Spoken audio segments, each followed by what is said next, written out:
Gracias, hermanos. Yo quiero hacer una pregunta a ustedes. Hoy quiero compartir, hoy vamos a hablar no de medicina. Yo no soy médico ni nada por el estilo. Pero, ¿qué les parece? Quiero hablar sobre cuáles son las enfermedades más peligrosas del corazón. ¿Qué piensa? Dos o tres personas que nos digan, ¿cuál cree usted que son las enfermedades más peligrosas del corazón en el ser humano?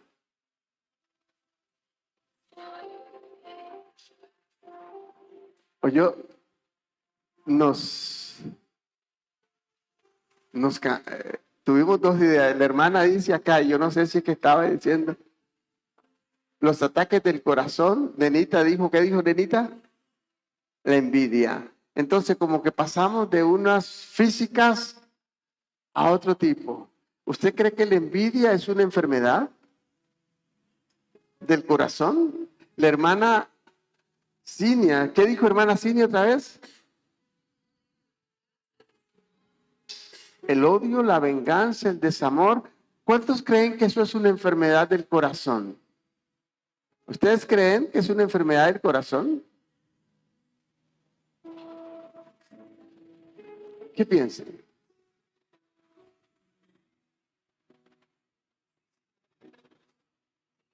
Estamos hablando de enfermedades. Ahora, el pecado es una enfermedad y la peor que hay. El corazón simplemente te saca de esta tierra y si sos cristiano te lleva al cielo. Amén. Y si no sos cristiano te lleva al infierno. O sea, pero algo pasa. Pero la enfermedad más seria, y yo pienso en lo que dijo la hermana Cinia, esta es la enfermedad más terrible que puede acabar con usted para siempre. Yo no estoy diciendo que nosotros estamos pasando ese tipo de cosas, pero hay cosas en nuestra vida a veces que no notamos, como cuando usted se siente bien de salud, no le duele nada, no siente nada malo y por alguna razón va a una cita de rutina. ¿Han escuchado gente que le ha pasado esto? Van a una cita de rutina y le hacen unos análisis de esos que ojalá todas las personas, creyentes o no creyentes, nos lo hiciéramos. Es normal para saber cómo va la máquina, ¿no? Y resulta ser que le dicen, espérese, espérese. Tiene algo raro. Y después le dicen, tenías cáncer. Pues no le dolía nada, ¿no? Cuando era pastor en San Carlos hace muchos años, visité una señora que estaba traumatizada y me dijo, tengo mucho tiempo de no ir al médico, ni quiero ir, porque mi abuela murió de cáncer, mi mamá murió de cáncer y estoy segura que el día que vaya al médico, mi gran temor es que me diga que ya tengo cáncer. ¿Qué le parece? ¿Usted cree que esta persona tenía vida? Vida traumatizada. Pero a veces eso pasa. Hay enfermedades genéticas. Conocemos una madre hermana en Cañas. Fuimos pastor de ella. Creo que tenía cuántas, 5 hijas, ¿no? 5 hijas. Su esposo. Y hace muchos años, creo que en el año 87 por ahí, comenzaron los cánceres a salir en su familia, en sus hijas. 2 de ellas. Eran 4. Y resulta ser que oramos y no murieron esa vez. Y Dios hizo algunos milagros en ese momento momentáneamente por años. Y luego como que se infilaron. Murió una, murió la siguiente, murió la siguiente, murió la siguiente, murieron las 4. Pero antes de que murieran las 4, murió el esposo también. Y al final, la más joven, no, antes de la más joven, Laurita creo que se llamaba, ¿verdad? Ella sobrevivió por muchos años, sabiendo que también tenía el cáncer y finalmente también murió. Y los médicos dijeron, en su familia había un problema genético entre usted y su esposo. Y parece que ustedes nunca debieron casarse. Y todos los hijos que nacieran genéticamente morirían. Qué terrible, ¿no? Podemos hablar de estas enfermedades físicas. Y también una prima de mi esposa, Giselle, murieron todas sus hijas. Otro problema genético. Y también murió Pedrito, el esposo, y al final quedó sola. Y no conoce al Señor, es lo peor.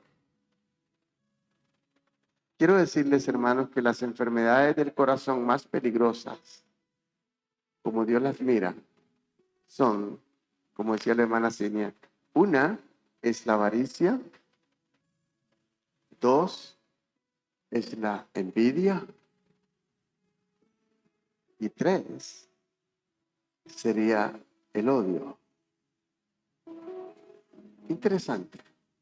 Y usted dice, ¿cómo enfermedades del corazón? Vamos a ver qué dice la Biblia. Gracias a Dios que no tenemos eso acá. Amén. Pero así como vamos al médico para hacernos un chequeo, para ver que estamos bien, yo creo que cada uno de nosotros tiene que estar viniendo al Señor, que es el médico por excelencia, para que nos haga un chequeo y nos pase por el escáner de Dios a ver si hay algo que está comenzando. Y si está comenzando, ¿qué hay que hacer? Las enfermedades, dicen los médicos, que cuando están empezando se pueden erradicar, pero tienen grados. Ustedes saben, creo que el cáncer tiene 1, 2, 3, 4. Y cuando llega a 4 se acabó. Puede ser que en la vida de algunas de estas enfermedades estén en grado 1 y tienen una solución rápida. Vamos a ver qué nos dice la Biblia, cuál es la cura, cuándo inicia. Y yo creo que la cura inicia cuando usted la descubre y decide cambiar. ¿Qué le parece? Aunque usted no puede cambiar, pero es como el perdón.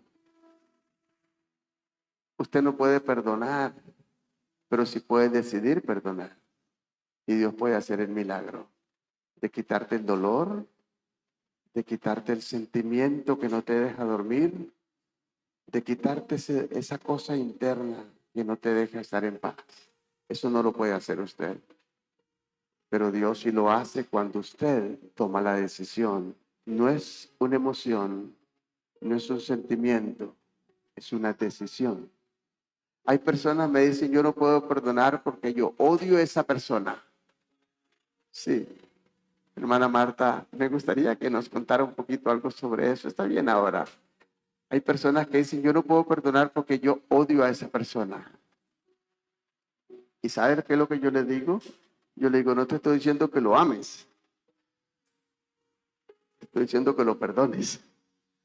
Son dos cosas muy distintas. Tenemos a Arely aquí que es psicóloga, ¿cierto? Perdonar no es una emoción, no es un sentimiento, es una decisión. Y el milagro lo hace Dios. Amén. Pero Dios no va a hacer nada sin su voluntad. Dios no va a hacer nada sin su decisión. Pues entonces, estas enfermedades del corazón, las más terribles, y la primera de esas produce algo que se llama, y no quiero pasar, yo sé que nunca he dado un testimonio. Martita, te tomé de sorpresa, ¿quieres contar un momentito tu caso? Está bien. Me gustan los testimonios porque son la vida real.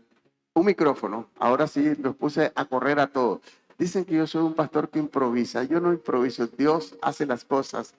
Y me gustaría que escucháramos lo que pasó con Marta hace muchos años, cuando la conocí por primera vez. Buenos días.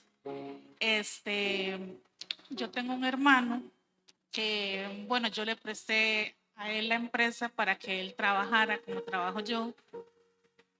Cuando me depositaron un dinero para que él trabajara, 42 millones exactamente, yo se los giré a él y él no hizo nada. se los gastó. Cuando yo me di cuenta, ya iba a perder la empresa, la casa de mis papás estaba respondiendo, fue muy duro, él se desapareció. Yo deseaba agarrarlo y matarlo. Durante casi 2 años yo deseaba de verdad encontrarlo y darle. Después empecé a sentir deseos de perdonarlo, pero yo no podía. Yo empecé a venir aquí a esta iglesia, empezando, yo le dije al pastor, yo quiero perdonar a mi hermano, pero no puedo. No puedo, es algo que yo no siento que yo no puedo, o sea, sí quiero, pero no puedo. Y el pastor me dijo, ¿usted quiere? Yo sí, pero no puedo. Y el pastor oró. Ese día lloré y sentí como si me hubieran quitado algo. O sea, fue como que me quitaron algo de encima y me sentí liviana y me sentí en paz y me sentí tranquila. Y desde ahí yo empecé a buscar a mi hermano. Le mandaba citas bíblicas, le mandaba cosas y yo le empecé a buscar y de hecho al día de hoy tenemos una muy buena relación. Pero sí, como dice el pastor, o sea, yo sola no pude. Aunque quería, no pude. Solo fue con la ayuda de Dios. Aunque no le pagó la plata, no importa, eso no es importante. Lo importante es la sanidad del corazón, amados hermanos. Démosle un fuerte aplauso al Señor. Él es quien cambia nuestras vidas. Pues la primera cosa que producen estas enfermedades es la dureza del corazón. A través de la historia de la Biblia, lo que Dios más recriminó a su pueblo fue la dureza del corazón. Pero gracias a Dios que ya los corazones se hicieron blandos, suaves, ¿no? Parece que no, ¿verdad? La dureza del corazón es algo de las cosas terribles. En el griego utiliza la palabra, en este vocabulario muy técnico, y describe la condición del alma, que es donde esto funciona. Y usa una palabra que se llama perosis, y es lo que se produce a veces en los líderes religiosos. Y no solamente líderes religiosos, personas que estamos en la iglesia. Cuando venimos al Señor, alguien le llamaría hipocresía. Eso es lo que produce la dureza del corazón. La justificamos con algo. Y es un acumulado de insensibilidad, de dureza, que no nos permite darnos cuenta, porque la justificamos con otras cosas, que hay una enfermedad que está carcomiendo nuestra vida y que nos va a destruir, por la eternidad. Y es uno de los pecados que Dios más recriminó. En Marcos, el capítulo 3, el versículo 15, dice la palabra de la siguiente manera: y que tuviesen autoridad para sanar enfermedades y para echar fuera demonios, cuando eligió a los 12. Pero una de las cosas importantes que dijo a estos líderes, que Dios les había dado esta capacidad de sanar los enfermos, pero a veces nos llenamos de orgullo cuando esto pasa y nuestro corazón se endurece. Y en el versículo 5 dice: entonces mirando alrededor con enojo, Jesús estaba en la sinagoga en el día sábado. Jesús quería que la gente fuera sana, pero la religiosidad, amados hermanos, es algo terrible que se disfraza con la dureza de corazón. Y porque vino un hombre que estaba con la mano seca y viene para que Jesús ore por él y le sane, pero los líderes religiosos dijeron: el día sábado no se hace eso. Vengan cualquier otro día de la semana, pero el día sábado no se hace nada, ni siquiera sanar. ¿Y cuál fue la actitud de Jesús? Ve el versículo 4. Entonces mirando alrededor con enojo, entristecido, ¿por qué? Por la dureza de sus corazones. ¿Quién fue el que dijo esto? El líder en la sinagoga. ¿Cuántas veces tenemos ciertas reglas que no son ni Biblia, que nos las inventamos de camino. Haga esto, esto, esto, esto, si no, no puede caminar con el Señor. Y dijo, extiende tu mano, y la extendió, y la mano le fue restaurada. Yo me imagino a Jesús no mirándoles con agrado. Estaba en la congregación, estaba en la sinagoga. Allí donde estaban todos como si estuviéramos hoy en la iglesia. Y hoy digamos, no, no podemos hacer eso ahora, es día domingo, el día domingo no se hacen esas cosas, taca, taca, taca. Si hubiera un caso serio y tuviéramos que parar el culto por una situación difícil, bueno, que lo saque alguien ahí, pues el culto tiene que seguir. ¿Qué diría Jesús? Los miró con tristeza, con dolor. ¿Y qué fue lo que más motivó y provocó el dolor en el corazón de Jesús? Esta enfermedad que había y que hay a veces en los líderes religiosos. Pirosis, dureza de corazón.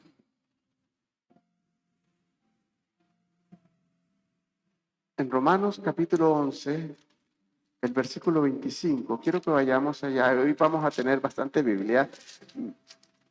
No me gustan tanto mis ideas, quiero que sea la Biblia la que nos habla, la que nos enseña. La palabra de Dios es la que el Señor dijo que cielo y tierra pasará, pero su palabra jamás pasará. Capítulo 11, el versículo 25. Jesús estaba hablando de la salvación a los gentiles. ¿Y qué es lo que dice en el versículo 25? Hablando sobre la restauración de Israel. ¿Por qué? Porque los gentiles ahora se sentían los mejores. Dios rechazó a los judíos y ahora los gentiles están en una posición mejor. ¿Y qué es lo que dice? Pero no quiero, hermanos, que ignoréis este misterio, para que no seáis arrogantes en cuanto a vosotros mismos. ¿Qué ha acontecido a Israel? Endurecimiento en parte, hasta que haya entrado la totalidad de los gentiles. Por la dureza del corazón de los judíos, de que los gentiles no entraran, Dios endureció su corazón para que usted y yo hoy seamos salvos. Pero no nos creamos que los judíos están perdidos para siempre. En el último tiempo, dice la Biblia, que todo Israel que vive en ese tiempo, es la profecía, será salvo. Se van a arrepentir. Pero ¿cuántos gentiles se quedarán afuera? Hoy pensamos que la religión nos ha engañado. Que Dios nos ama, es cierto, Dios nos ama todo, pero recuerde lo que dice la Biblia. La Biblia dice que es cosa terrible caer en manos del Dios vivo. Y un día vamos a tener que entregar cuentas a Dios. Y el corazón se endurece. Pero quiero ir un poquito más adelante a Efesios capítulo 4, el versículo 18. ¿Qué nos dice el apóstol Pablo con respecto a esta? Es una de las peores enfermedades que produce la dureza del corazón. Dice la palabra del Señor de la siguiente manera: teniendo el entendimiento entenebrecido, ajenos a la vida de Dios por la ignorancia, pero lo más importante, el punto está ahí, por la dureza. ¿Qué es lo que entenebre el corazón, la mente y todo eso? Un corazón duro.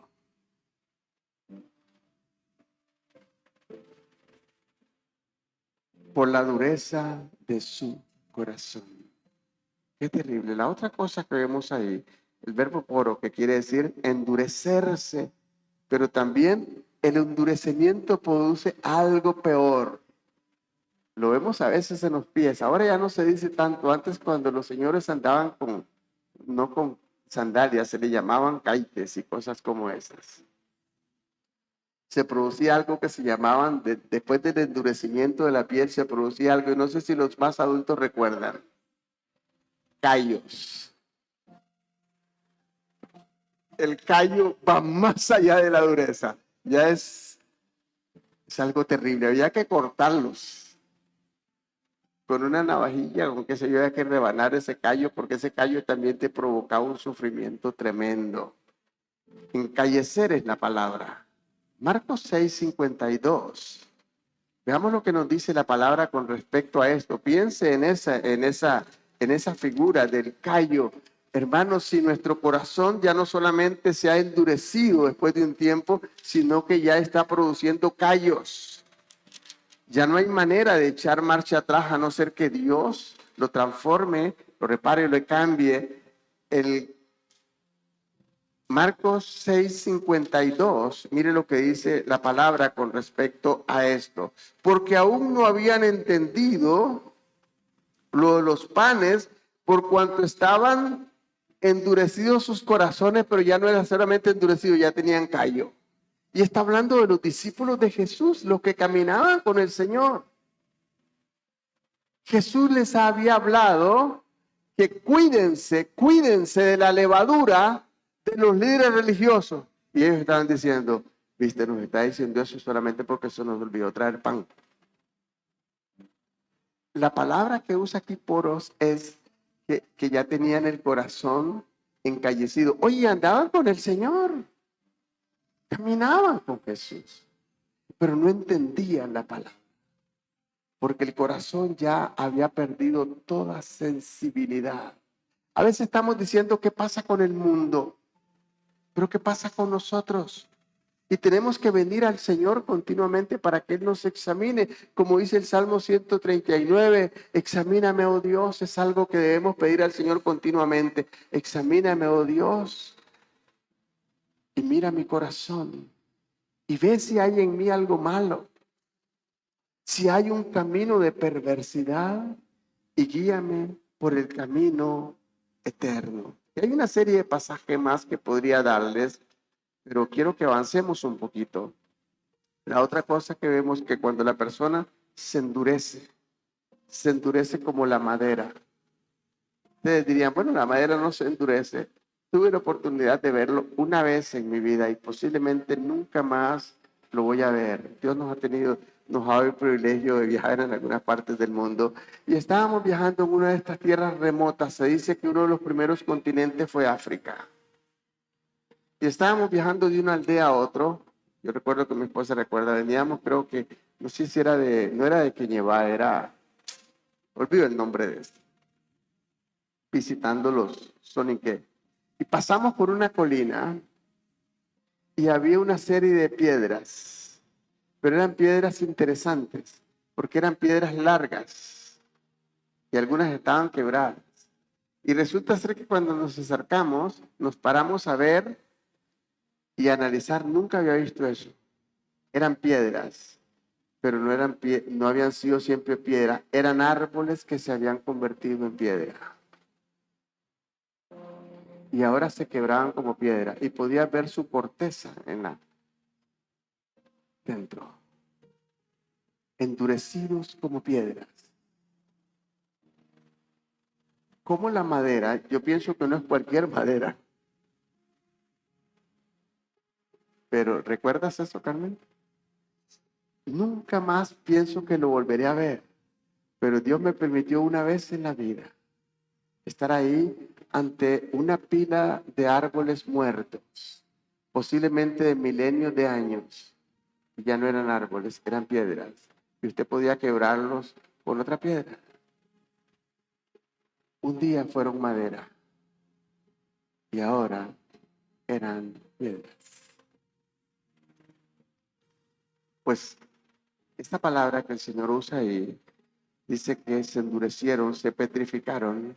Así se llama, así es la palabra, petrificados como piedras. ¿Y por qué comienza esto?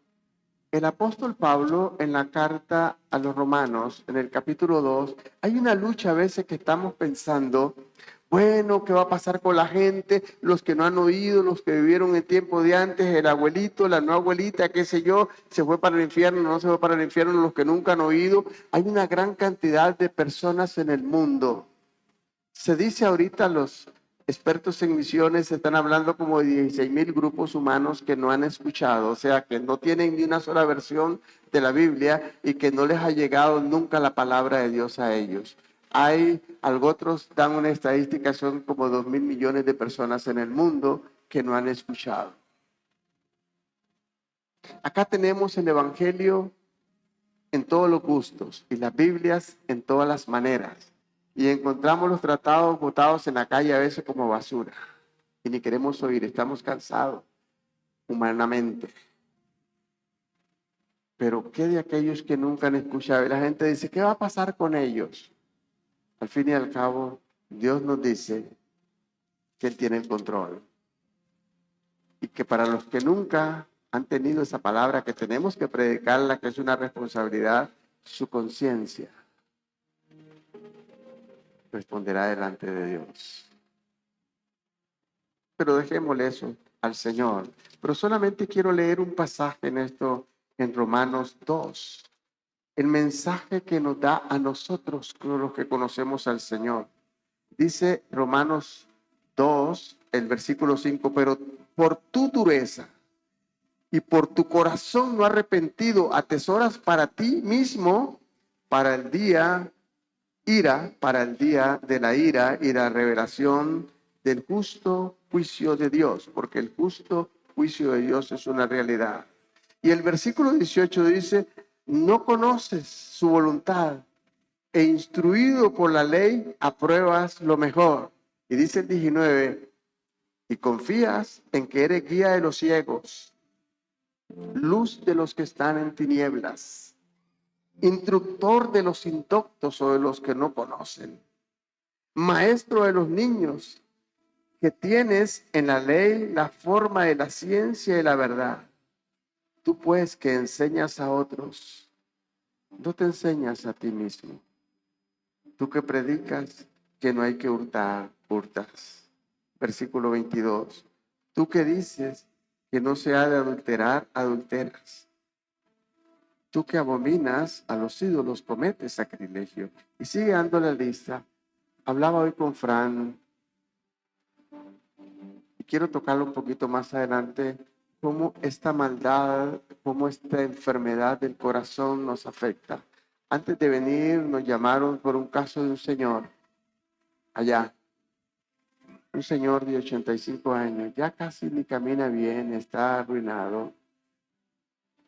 Estuvo en las iglesias cristianas toda su vida, en una religión de estas legalistas, como es el movimiento, el evangelio, del movimiento mundial, movimiento misionero mundial se llama. No se ponga la bata, tiene que ponerse el vestido hasta los tobillos, no use aretes, no use esto, no use lo otro. Instruyeron a sus hijos hasta que los hastiaron que todos están fuera. Y este señor, con 85 años, la familia me llamaba, dice, porque el médico dice que no puede estar solo, hay que cuidarlo. Pero hay que cuidarlo porque a los 85 años, él anda detrás de una joven de 32. Pero esta joven, yo pienso que no le interesa nada del Señor, solamente le interesa que él tiene una pensioncita. Y ahora llega el aguinaldo. Y el viejito estaba desesperado para irse para allá, pero la señora tiene un esposo. Yo no sé si los dos lo estafan, pero yo le exhorté y le dije, ¿usted qué conoce a Cristo? Dice, bueno, debo calmarme, pero esa noche se escapó. Se fue. Esta es una enfermedad del corazón incurable, hermanos. Incurable. Hermanos, el cáncer es más benigno. Y cualquier otra enfermedad es más benigna que solamente te quita la vida en esta tierra, pero nos vamos con el Señor. Pero este tipo de enfermedades te lleva a la condenación por la eternidad. Qué triste. Estas son las enfermedades más terribles del alma. ¿Qué podemos hacer? Yo me enojé un poco y dije, yo tengo el número de la señora. Y yo dije, la voy a llamar a esta mujer porque está estafando a este señor. Le tiene una deuda de 500,000 pesos por un celular. Y mi esposa dijo, eso no es tu problema. Él tiene un libre albedrío. Y conoció el evangelio.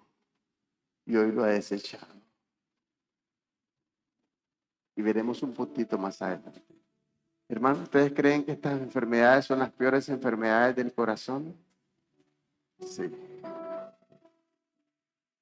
El corazón duro se pone rígido como el cuello de un toro. No hay manera de corregirlo.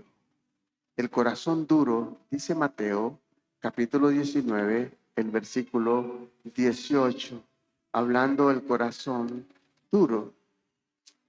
Capítulo 19, versículo 18, nos dice la palabra del Señor de la siguiente manera. Y le dijo, ¿cuál?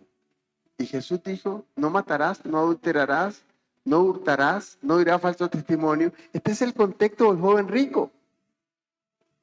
¿Qué es lo que ha pasado? En el versículo 16 comienza su historia. Vino uno a Jesús y le dijo, maestro bueno, ¿qué haré para heredar la vida eterna? Y él le dijo, ¿por qué me llamas bueno si solamente Dios es bueno? Está hablando Jesús como humano. Y luego le dice que si quiere entrar al reino de los cielos, cumple los mandamientos. El corazón duro se pone como el cuello de un toro que no cambia. Y él le dijo con arrogancia a Jesús, ¿cuáles? ¿Cuáles mandamientos? Y sabe una cosa, parece que este chico tenía buen testimonio, porque Jesús estaba en la multitud hablando, y él le dice en el versículo 19, honra a tu padre y a tu madre, y amarás a tu prójimo como a tú mismo. Versículo 20, y el joven le dijo, todo esto lo he guardado desde niño, desde mi juventud. ¿Qué más me falta? Es la pregunta. En otras palabras, póngame un 10. Estoy exhibido de esas cosas. Las he guardado desde mi juventud. Y nadie dijo, este es un hipócrita mentiroso. Posiblemente tenía buen testimonio en apariencia. Pero lo que no podemos ver en las personas es el corazón. Podemos ver apariencia, pero no el corazón. Y Jesús al final, no, esto no es para todas las personas, fue para él. Hay palabras que son específicas. Fue para él. Una cosa te falta. Jesús sí conocía su corazón. Estaba duro como el cuello de un toro. Una cosa te falta. Anda, vende todo lo que tienes y repártelo a los pobres. No le está diciendo a usted que venda todo lo que tiene y que lo reparta a los pobres. No caigamos en este error como cayó la iglesia primitiva. Cuando vendieron todas sus propiedades, se las comieron y después se estaban muriendo de hambre y los gentiles de Antioquía tuvieron que mandarles una ofrenda. No hay un solo pasaje en la Biblia donde dice que Dios les mandó a hacer esto. Hay cosas que hacemos pretendiendo ir más allá de lo que Dios nos dice que hagamos. No se lo está diciendo a todas las personas, se lo dijo a este. ¿Por qué? Porque Dios sabía dónde estaba su problema. Y dice que él se fue triste, porque era muy rico. Y sabe una cosa, lo que me llama más la atención es que Jesús lo vio irse, pero no lo llamó. Lo dejó que se fuera. Hay gente en la iglesia que se va. El Señor los está viendo irse, pero no los llama. Los que conocen del Señor los deja irse. A veces somos nosotros los hermanos que estamos tratando de poner allá en la puerta, no nos salga hermanito, por favor, dígame qué tenemos que hacer más para que usted se quede. Bajamos un poquito la regla con tal de que usted se quede. Déjelo que se vaya. Déjelo que se vaya. Mi pastor usaba una expresión muy fea. Y decía, muchas veces Dios estaba riendo. No lo dejo ahí. Y nosotros estamos con la escoba a la inversa. ¿Se ha molestado usted cuando usted estaba riendo y viene el viento? Hermana Lidia, ¿le ha pasado? Usted estaba riendo y viene un montón de viento. ¿Qué hace? Vuelve a meter todo para adentro, ¿no? Hermano, usted y yo no somos Dios para juzgar. Usted y yo tenemos un llamado. Compartir, predicar, animar, exhortar, que no es regañar, es animar. hacer todo lo posible. Cuando has cuando has logrado que tu hermano vuelva, has ganado a tu hermano. Pero hay momentos en que déjalo y hablaba con alguien y decía, no quiere, ¿verdad? Nada podemos hacer para el que no quiere. La palabra nos enseña en Marcos capítulo 10, versículo 5. Yo solo no estoy diciendo que usted pasa esto, estoy diciendo que estas son enfermedades del corazón que tenemos que tenerle mucho cuidado, más que cualquiera otra de las físicas que conocemos. Marcos 10:5 dice, está hablando Jesús sobre la enseñanza del divorcio. Y ellos dijeron, Moisés permitió dar carta de divorcio y repudiar a la esposa. No es como ahora, hermanos. Ahora todo el mundo puede divorciar. Las esposas, yo no sé si tienen el privilegio, la desgracia de divorciar al esposo. En aquel tiempo solo los esposos podían divorciar. Solo ellos, hermanos. La esposa era de su propiedad. No podía divorciarse, solo el esposo podía hacerlo. Y no era en una corte. Él mismo escribía una cartita, se la ponía en su mano y le decía, fuera de la casa. Está divorciada. Recuerdo una vez, creo que les conté esa historia, estábamos en nuestra aldea y venía un hombre corriendo detrás de la esposa para pegarle en la aldea. Pero en la aldea donde nosotros vivíamos no hay policía, ya en muchos de estos lugares no hay policía, solo en los pueblos. Así que la policía o la gente de autoridad es el jefe de la aldea y los ancianos de la aldea. Así que la mujer viene corriendo para meterse a la casa del jefe de la aldea, porque ahí es una gran protección, ahí no se le puede tocar, no se le puede hacer nada. Pero resulta ser que tal vez viene como 1,5 metros delante de ella, él viene con la mano así, con una sandalia, y la mujer entró. Y no le pudo pegar, pero antes de que ella entre, le dijo 7 veces, haram, haram, haram, haram, estaba divorciada. Ese era el divorcio. Y resulta ser que en ese momento de cólera, después que se le pasa la cólera, qué torta lo que hice. Y ahora no puede volver con ella de ninguna manera. La regla musulmana dice que para volver con su esposa tienes que reunir a 100 familias, si son bien grandes las familias africanas, y darles de comer a todos. Y entonces se te levanta el castigo. Es un imposible. Es casi un imposible. Pero Jesús está hablando de un caso parecido acá. Ellos dijeron, el esposo, Moisés mandó al esposo repudiar o divorciar a su esposa. ¿Y qué fue lo que dijo Jesús? Jesús dice en el versículo 5, por la dureza de vuestro corazón, de no querer perdonar como si usted y yo fuésemos perfectos. No querer perdonar al que falló, no querer perdonar al que te hizo algo. Entonces Dios le permitió dar carta de divorcio a la parte inocente, pero aún siendo inocente tenía un corazón duro. No perdón. En esta cultura tenemos algo interesante. Las mujeres no pueden fallar nunca. Los hombres pueden fallar en esta cultura, hablando del mundo. Pero si la esposa falla, aunque el esposo se dé cuenta 10 años después, siempre la divorcia. Porque parece que hay una cultura de que solamente los hombres pueden fallar. Hermanos, son seres humanos que sienten los mismos sentimientos. Si tu esposa te falla, te va a doler, pero si usted le falla a su esposa, a ella le va a doler igual. Somos seres humanos. Eso es una cultura mala, por la dureza del corazón, por el egoísmo, por la avaricia, por la envidia, por el odio. Y esta mecánica se gesta en el corazón del ser humano. Y quiero que vayamos y veamos algunas cosas y la cura, cómo se puede corregir, porque estas son enfermedades terribles, hermanos, que traen destrucción peor que cualquier enfermedad física. En Efesios, en el capítulo 4, donde estábamos leyendo, comenzando desde el versículo 17, Vea lo que nos enseña. Y hay dos direcciones en esta mecánica que producen estas enfermedades en la vida del ser humano. Y no solamente del ser humano, de los creyentes, hermano. Dice el versículo 17, voy a leer hasta el 18.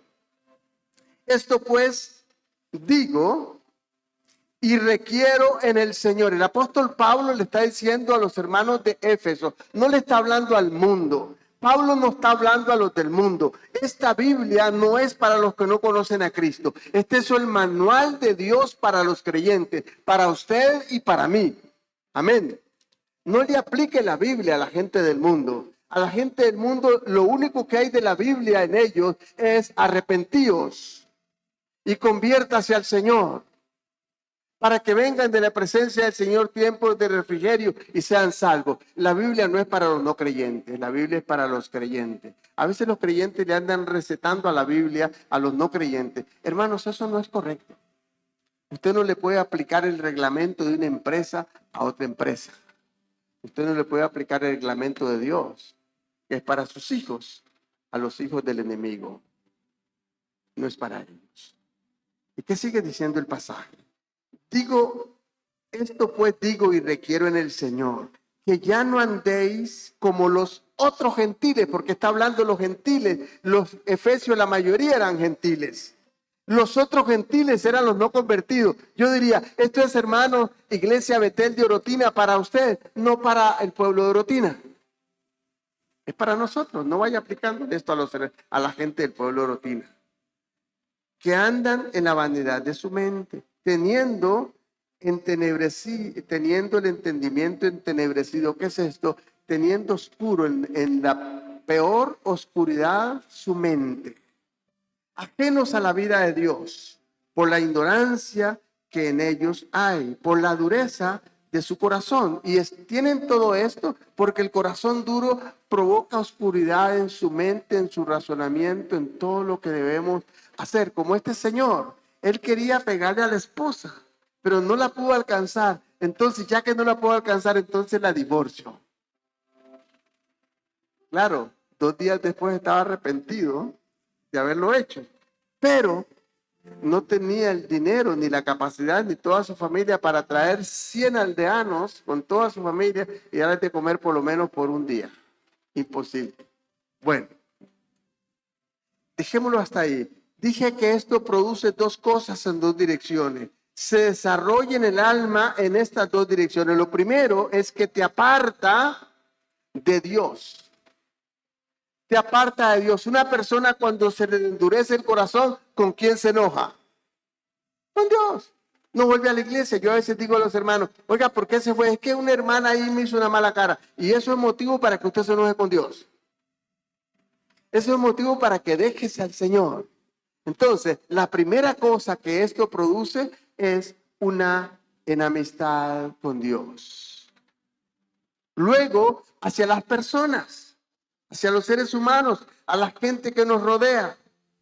Pero quiero decirle que la palabra dice que la salvación elimina esto que produce el alma y esta actitud hacia Dios. Elimina estos puntos difíciles en la parte humana del ser. Yo quiero que vayamos a lo que dice Isaías en el Antiguo Testamento con respecto a eso. Isaías 43.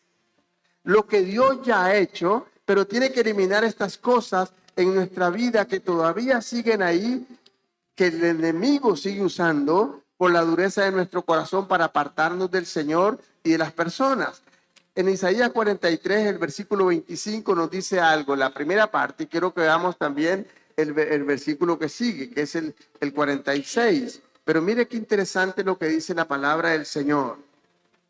Yo, Dios hablando, yo soy el que borro tus rebeliones. ¿Por amor a ti? No. ¿Por amor a quién? Por amor a mí mismo. Y no me acordaré más de tus pecados. Pero no termina todo ahí. Dice el versículo 26. Hazme recordar, entremos en juicio juntamente. Habla tú para justificarte. porque luego quiero darles otra cosita que está ahí más adelante que provoca esto. En el capítulo 44 de Isaías también, el versículo 22. Mire lo que nos dice el versículo 22 del 44. Qué interesante. El Señor a veces hablando con nosotros como si él fuera un ser humano. Yo deshice como una nube tus rebeliones y como niebla tus pecados. Vuélvete a mí, porque yo te redimí, porque yo fui quien te saqué.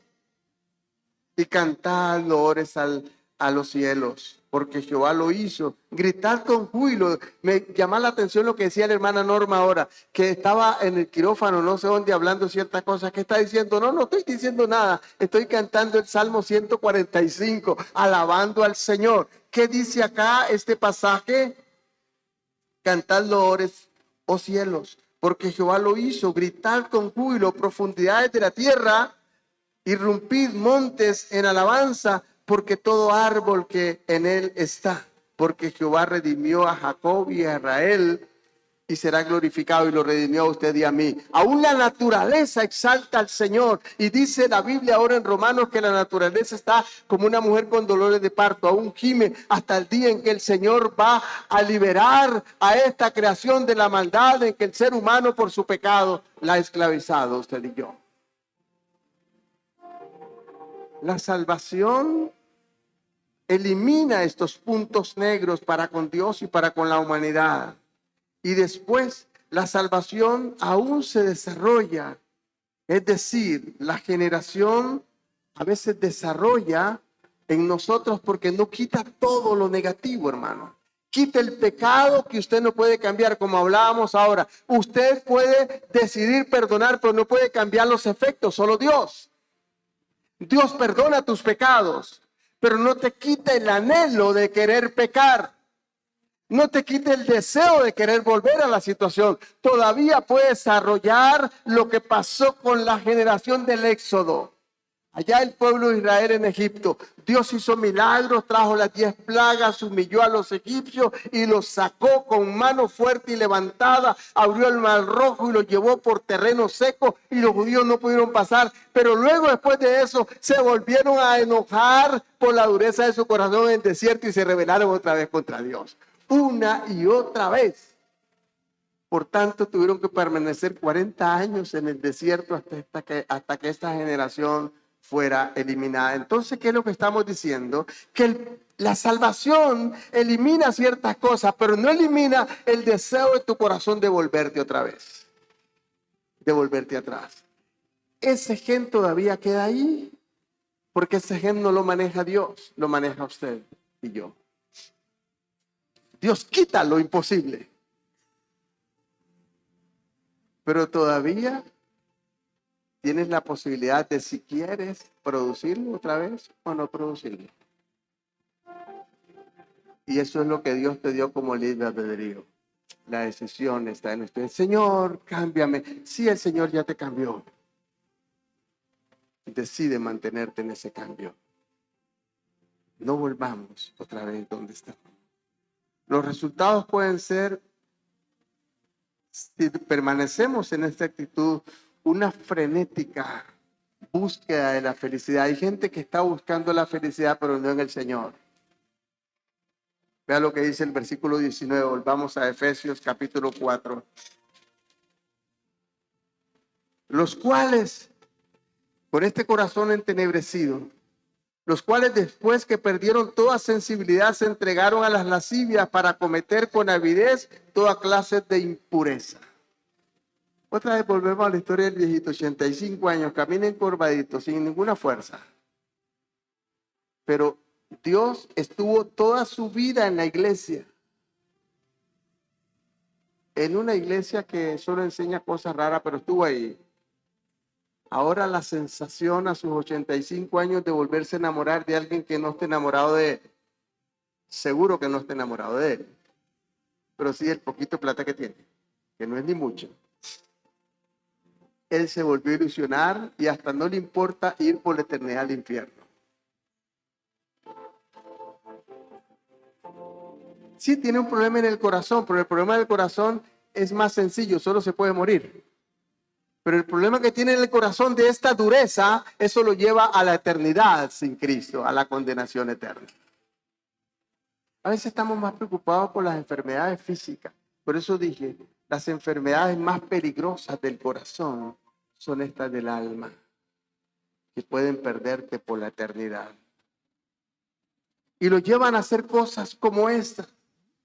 La solución la vemos del versículo 20 al 24. Mas vosotros no habéis aprendido así a Cristo. Si en verdad le habéis oído y habéis sido por él enseñados conforme a la verdad que está en Jesús, en cuanto a la pasada manera de vivir, despojaos. Y esto otra vez la decisión. ¿Qué dice Dios? Yo te voy a despojar. No. Despojaos. ¿Quién se tiene que despojar? Usted y yo. Quítese esos andrajos sucios, viejos del pasado y póngase los que el Señor les da. Despojados de la vieja manera de vivir, que está viciada conforme a los deseos que son engañosos. Hay una felicidad que queremos que viene del Señor, la que te dé el gozo del Espíritu. Hermana Marta dijo algo interesante ahora. Por años tuve algo, pero sentí como que se me quitó un peso de encima y te dio paz. Solo lo puede hacer el Señor. Cuando ella se despojó y dejó que el Señor la vistiera de otra cosa, le diera su vestidura. Renovaos en el espíritu de vuestra hermana, así ahora aquí, de vuestra mente, que es la que nos traiciona. Y vestíos. ¿Quién tiene que vestirlo? ¿El Señor te va a vestir? Usted se va a vestir. ¿Qué dice el pasaje? Versículo 24. ¿Quién? ¿Quién va a vestirlo a usted? Usted mismo. La vestimenta está aquí. Si quieres te la pones. Y si no, no te la pones. Vestíos del nuevo hombre, creado según Dios en la justicia y la santidad de la verdad. Hermanos y hermanas, cada vez en el pastorado nos damos cuenta y en nuestra vida personal que tenemos un enemigo muy fuerte. Y ese enemigo muy fuerte no se llama Satanás. ¿Sabían? ¿Sabe cómo se llama para mí? ¿Saben cómo se llama el enemigo fuerte que yo tengo con el que tengo que luchar cada día? Se llama José Rodríguez, Pastor José Rodríguez. ¿Cómo se llama el enemigo con el que usted lucha cada día? Póngale su nombre. Es usted el que el enemigo va a usar. El enemigo al fin y al cabo es poderoso, pero usted lo puede tener ahí arrinconado con el poder de Jesucristo. Pero a ese enemigo que se llama, póngale su nombre. Ese te engaña, ese te traiciona, ese te habla. Yo pienso, yo creo, a mí me parece. Ese es el mayor enemigo. Revestido del nuevo hombre. Hay una nueva persona que se llama Juanita, que se llama María, que se llama Carmen, que se llama Liderminia, que se llama Maricruz, creada en Cristo Jesús. Segunda de Corintios 5:17. De modo que si alguno está en Cristo, nueva criatura es. Se llama Laurita. Amén.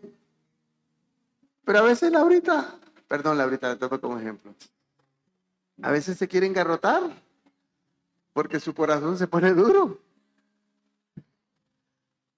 Y contra ese no le eche la culpa al diablo.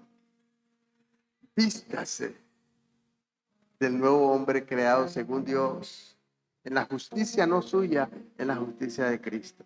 Entonces, amados hermanos, estas enfermedades, las más terribles del corazón, que están en el alma, se llama avaricia, envidia, odio, resentimiento y todas estas cosas que van a producir un corazón duro y empieza a endurecerse hasta encallecerse.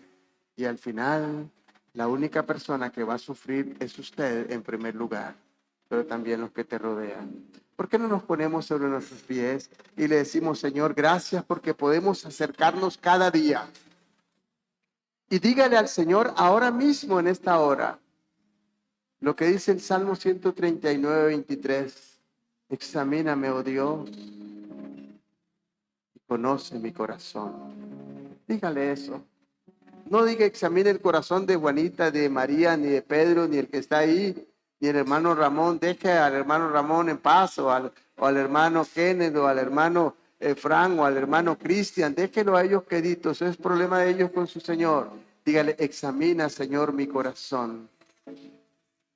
Y ve si hay en mí, Señor, porque tal vez yo no lo siento estos sentimientos, no siento estos efectos, por el momento no siento que estén afectando, pero están gestándose ahí. Examina mi corazón y ve si hay en mí camino de perversidad. ¿Qué es lo que en mi vida, Señor, toma el primer lugar? ¿Qué es lo que en mi vida está desplazándote a ti? Yo que digo que no hay que hacer tal cosa, lo hago. Yo que digo que hay que ser justo, no lo soy. Yo que digo que hay que amar al hermano, no lo amo. Yo que digo que hay que alabarte, no te alabo. Yo que digo que hay que venir a la iglesia, no vengo.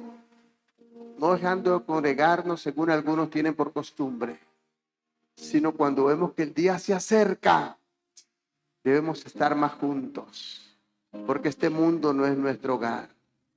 Está bien que estudies, está bien que te prepares, está bien que practiques un deporte, pero permítame decirte que ese deporte es transitorio y ese deporte, si ocupa el primer lugar del Señor, es idolatría, y ese deporte posiblemente te lleve al infierno un día por la eternidad.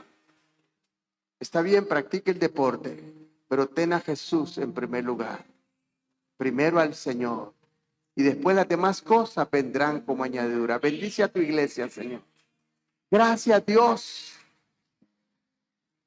Dele ese aplauso al Señor, a Él solamente, a Él, a Él. Gracias, Señor. Dios es bueno. Todavía tengo en la mente ahora muy fresca el recuerdo de lo que estaba diciendo esta mañana la hermana Norma, testificando de la gracia de Dios. Pero ¿cuántos hermanos y hermanas no han podido testificar lo que ella ha testificado? Porque en el tiempo de Dios, Dios se los ha llevado. Y tal vez la familia ha dicho por qué. Pero hoy están contigo en la eternidad. Este mundo no es nuestro hogar. Y ella dijo algo. Dios no quiere llevarme porque todavía me quiere aquí para hacer algo. No la quiere aquí para estar sentada, para hacer algo para la gloria de Dios. Dios lo tiene a usted para hacer algo. Dígale a Dios, Señor, heme aquí. Heme aquí, Señor. Úsame en tus almas a salvar. Señor, bendice tu iglesia. Bendícenos como congregación. Bendícenos como hermanos. Pero, Señor, estamos conscientes que estas enfermedades no se han ido del todo, que están ahí amenazando y que tenemos que venir continuamente a la clínica del cielo donde está Jesús para que nos examine, para que examine nuestro corazón y no haya dureza, Señor. Y no hayan cosas que esta dureza produce, no haya entenebrecimiento, no haya oscuridad, no haya dolor, no haya odio, no haya resentimiento, no haya envidia. Padre, la envidia es uno de los pecados más horribles porque es querer tener lo que el hermano tiene. Gocémonos con la bendición que Dios da al hermano y a la hermana. En el nombre de Jesús, amén y amén. Gracias, Dios. Que el Señor les continúe bendiciendo y aprovechemos esta oportunidad para pensar que si Dios te ha dado, compartamos un poco con estos niños de Santa Rita. Que Dios me los bendiga, amados hermanos.